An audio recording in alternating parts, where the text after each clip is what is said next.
Bonjour monsieur. Bonjour. Le prélèvement à la source est un sujet encore d'actualité. Nous venons à votre rencontre aujourd'hui pour parler du prélèvement à la source pour le revenu des retraités et les revenus de remplacement.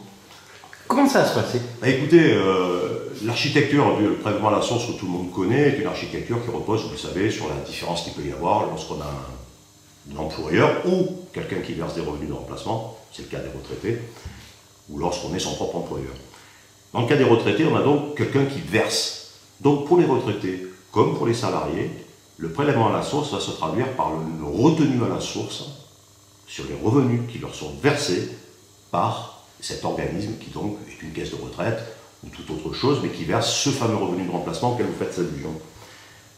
Pour le reste, c'est un régime de droit commun. Je m'explique. Comme vous le savez, sur la base des revenus 2017, qui ont été déclarés en 2018, l'administration a été en situation de calculer un taux de prélèvement à la source.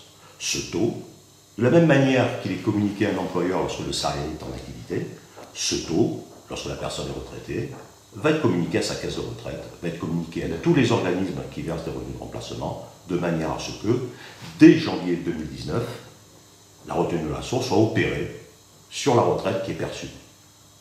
Ce qui veut dire en clair que si le retraité était non imposable, il n'y aura pas de retenue à la source. Si le taux qui a été calculé est de 2, 3, 4%, le revenu de remplacement qu'il perçoit sera précompté à concurrence de ce taux. Prenons un exemple, si vous le voulez bien, pour que les gens comprennent bien. Un couple de retraités qui connaîtrait un décès, qu'est-ce qu'il doit faire? Comment ça va se passer pour qu'il y ait un ajustement? Alors si vous voulez, il faut bien percevoir le fait que l'administration travaille sur le prélèvement à la source sur la base des dernières informations qu'elle connaît. Au cas de l'espèce, les dernières informations dont elle dispose, c'est la déclaration des revenus 2017 qui a été souscrite en 2018.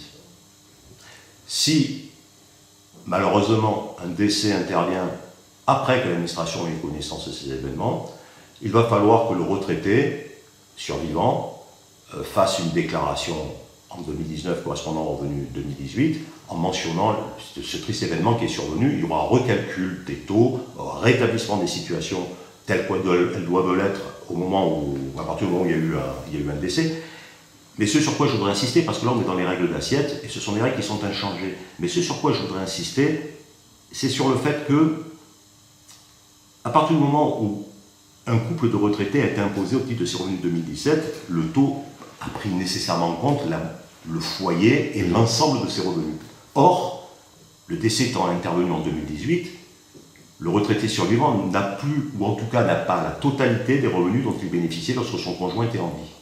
Et c'est là que le retenue à la source et son régime de contemporanéité prend tout son intérêt. Le retraité survivant, dès le début janvier 2019, va devoir signaler à l'administration le décès de son conjoint, de façon à ce qu'un taux nouveau soit recalculé, qui ne prenne en considération que les seuls revenus dont il dispose vraiment. Les revenus de 2017 pouvaient être de X, les revenus de 2019 vont être de X moins quelque chose.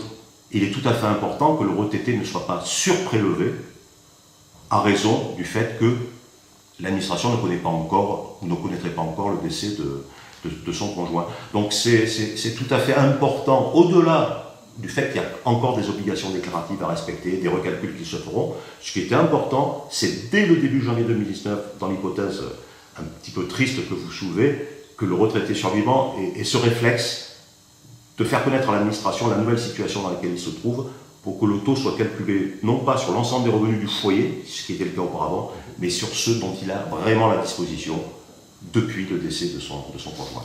Dans le cadre du prélèvement à la source, pour les personnes qui auraient du mal à comprendre ce qu'ils ont à faire, ce à quoi ils sont tenus, y a-t-il un numéro de téléphone ou un site internet où ils pourraient aller chercher des informations complémentaires? Il y a tout un dispositif d'assistance.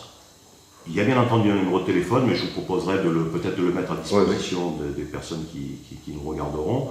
Il y a bien entendu la possibilité de se déplacer auprès des services des impôts des particuliers, mais ce sur quoi je voudrais insister, c'est sur l'intérêt qui s'attache à créer un espace particulier, c'est-à-dire ouvrir son compte sur impôt.gouv.fr, de façon à disposer de ce que l'on appelle une messagerie sécurisée, qui permet d'être en contact avec le service dont on dépend, et avoir ainsi une relation personnalisée, très rapide, puisqu'il s'agit d'échanges de courriel dans un contexte non extérieur, qui est interne à l'administration.